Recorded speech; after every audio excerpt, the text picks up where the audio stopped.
Dari survei McKinsey Global Institute gambar grafik, terlihat produktivitas industri konstruksi sangat rendah dari tahun 47 sampai tahun 2012. Meskipun tahun 1965 dan 1968 sudah establis IPMA dan PMI, termasuk proyek-proyek manajemen tersebut dikristalkan menjadi PMBOK di tahun 1980, tetap kita lihat produktivitas industri konstruksi masih sangat rendah.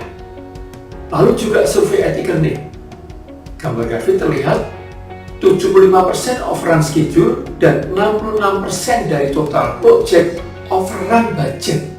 Inilah yang menjadi trigger bagi Prof. Barat dari Berkeley University dan Prof. Koskela dari Huddersfield mengembangkan Lean Construction sebagai solusi untuk meningkatkan produktivitas industri konstruksi yang sangat rendah ini, dan terbukti dalam banyak success story. Pak Budi, bagaimana perkembangan Lean Construction di Indonesia? Ya, ada hal yang wajar. Jika sesuatu yang baru, meskipun bagus dan sudah terbukti di banyak tempat, pasti akan banyak resistensi, dan ini juga terjadi di Lean Construction. Hal yang sama kita alami juga saat membantu banyak perusahaan dalam mengembangkan Lean Manufacturing, Lean Office, Lean Banking, Lean Hospital, Lean Mining, Lean SCM, dan Lean Six Sigma. Resistensi juga muncul di awal. Resistensi biasanya ada beberapa sebab. Pertama, karena tidak yakin akan metode tersebut. Kedua, merasa sudah bagus akan kondisi existing yang sekarang, sehingga merasa tidak perlu dilakukan improvement. Ketiga, tidak sempat berpikir ke arah improvement. Karena apa? Sudah sibuk terjebak dengan day-to-day masalah yang harus diselesaikan. Padahal improvement adalah solusi terhadap banyaknya masalah tersebut. Keempat, benar-benar sadar perlu improvement, tapi ragu apa iya bisa terjadi perubahan dan perbaikan. Apatis. Kelima, sekedar terlihat sudah melakukan saja, selembar sertifikat saja, sekedar untuk menang tender saja, atau mungkin ada yang alergi juga dengan Lean Construction, karena kalau bisa diperlambat, mengapa dipercepat? Semoga yang terakhir ini tidak ya. Dan banyak sebab-sebab lain mengapa Lean Construction belum menjadi suatu cepat perkembangannya. Nah, memang komitmen yang benar bukan hanya sekedar menanyakan mana hasilnya, mana resultnya, tetapi perlu lebih betul-betul, apalagi ini baru di awal, perlu mendukung, disupport, di-coach, termasuk membantu menetapkan ukuran-ukuran kinerja atau KPI berdasarkan Lean Construction, baik di feed maupun di supporting. Construction memberi dampak yang signifikan dan cepat harus diimplementasikan secara bertahap, tapi mulai dengan pilar yang krusial dan penting dari 11 pilar yang ada. Dan sebetulnya di Lean Construction ada 12 langkah dalam implementasi. Implementasi yang sepotong-sepotong, apalagi kalau tidak pas yang krusial, akan memberikan hasil implementasi yang lama atau bisa berujung pada kegagalan. Dan yang penting adalah komitmen support dari semua level, menjadi roh, menjadi budaya, menjadi culture. Nah, selain itu yang penting di dalam implementasi Lean Construction supaya benar dan betul bisa dilakukan dengan starting fondasi yang benar dan baik adalah dilakukannya Lean Construction Maturity Assessment di awal, baik dari yang ada di project, di supporting, di HO, akan dilakukan semua. Sehingga apa?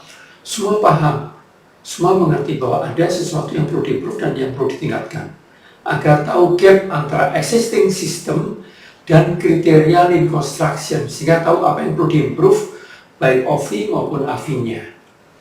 Ya, kami dari Lean Construction Institute Indonesia memberi apresiasi kepada manajemen PTPP yang sudah menginisiasi implementasi Lean Construction meskipun implementasinya baru sebatas 20% dari keseluruhan metode dan langkah-langkah Lean Construction. Apresiasi juga kepada PT Berantas Abipraya meskipun implementasinya masih sebatas 10% dari program Lean Construction. Semoga kedepannya Lean Construction bisa menjadi solusi bagi peningkatan produktivitas konstruksi nasional dan lancarnya proyek-proyek strategis nasional dan juga proyek-proyek yang ada di nasional di Indonesia. Salam tangguh konstruksi nasional Indonesia. Terima kasih.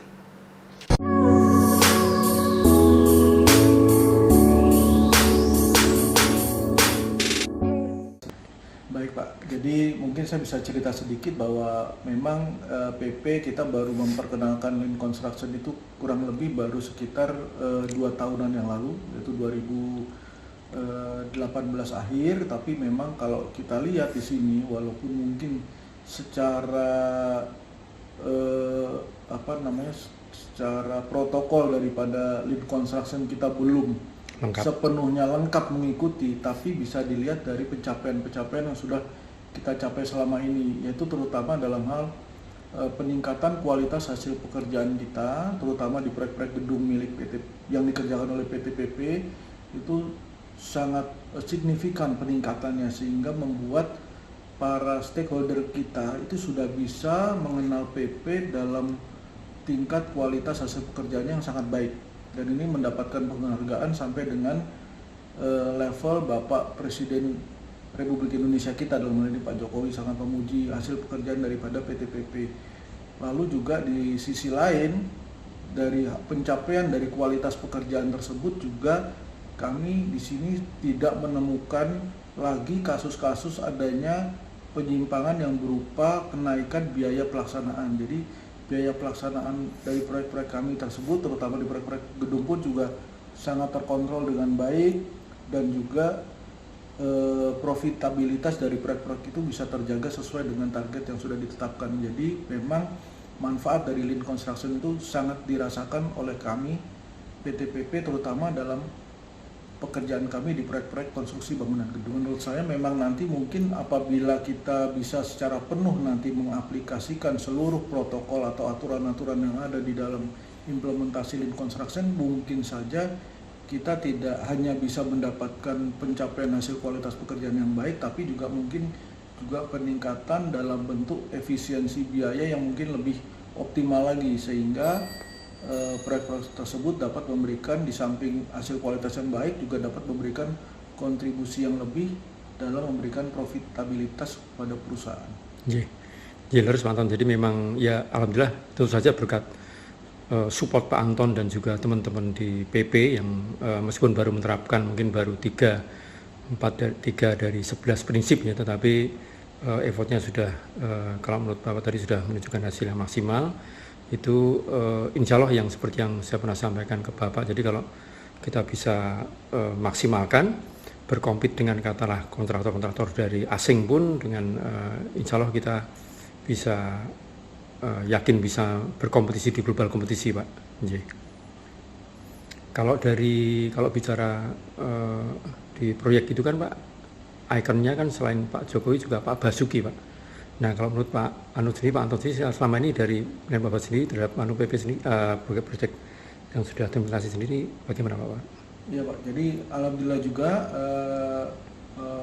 penghargaan yang diberikan oleh Pak Basuki Hadi Mulyono selaku Menteri PUPR kepada hasil pekerjaan kami juga sangat baik. Beliau juga sudah beberapa kali memberikan penghargaan dan pujian kepada kami terkait dari pencapaian kualitas pekerjaan kami di proyek-proyek kami.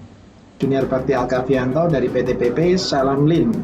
Lean Construction adalah suatu manajemen konstruksi yang berfokus untuk menghasilkan nilai tambah atau kita menyebutnya value added dalam suatu proyek dengan menghilangkan aktivitas yang tidak ada nilai tambahnya atau kita menyebutnya pemborosan, waste, maupun kerugian, losses.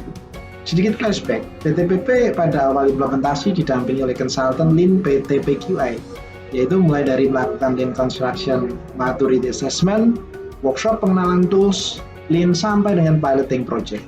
Saat ini kami memasuki proses AVI to AVI, serta dalam proses standarisasi tools Lean ke seluruh proyek di PTPP. Tantangan terbesarnya adalah penerapan Lean adalah perubahan culture. Oleh karena itu, kami terus belajar dan melakukan improvement agar tools ini adaptif dengan kondisi perusahaan saat ini. Salah satunya dengan membentuk Community of Practice Lean atau kami menyebutnya COP Lean, yaitu merupakan wadah bagi setiap karyawan PP yang mempunyai ketertarikan yang sama dalam pengembangan metode Lean Construction. Diharapkan melalui COP Lean ini terbentuklah ownership yang tinggi sehingga internalisasi program dan evaluasi program Lean maksimal dan efektif. Boleh dikatakan sejak tahun 2019 PP sudah mendeklarasikan Lean Construction sebagai strategi perusahaan dalam meningkatkan produktivitas kinerja operasi sehingga laba perusahaan progresif meningkat. Salam Lean.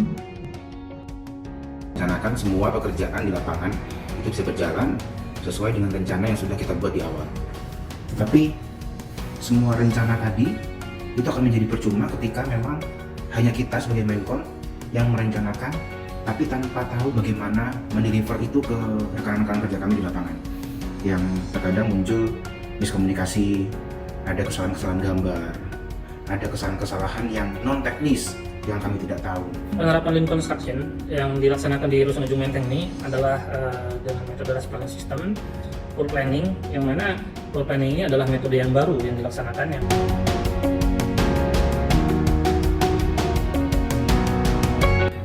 Dan ternyata membawa hasil yang baik ya, karena di Rusun Ujung Menteng ini menggunakan metode Last Planning System dan Full Planning ini sampai mencapai surplus progres itu sampai dengan 13%. Walaupun hanya sekedar trial, tim proyek itu banyak sekali nilai-nilai yang didapat dari apa yang diajarkan, apa yang diperkenalkan oleh PKI melalui proponernya, yaitu bagaimana mengimplementasikan Last Planner System. Jadi banyak hal yang kita akhirnya membuka mindset kita, itu bagaimana cara kita mengkomunikasikan, bagaimana cara kita mengkolaborasikan, bagaimana kita meningkatkan komitmen, meningkatkan empati dari subkon, mandor atau vendor kepada kita sebagai Menkon. Di sini memang benar-benar bisa membuka komunikasi yang sangat luas. Jadi bukan hanya apa yang kita targetkan saja selama menjalankan proyek, tapi juga kita melibatkan kemampuan dari masing-masing rekanan kita untuk mendukung target rencana kita. Itu banyak masukan dari PKI bagaimana bisa mengimplementasikan itu semua.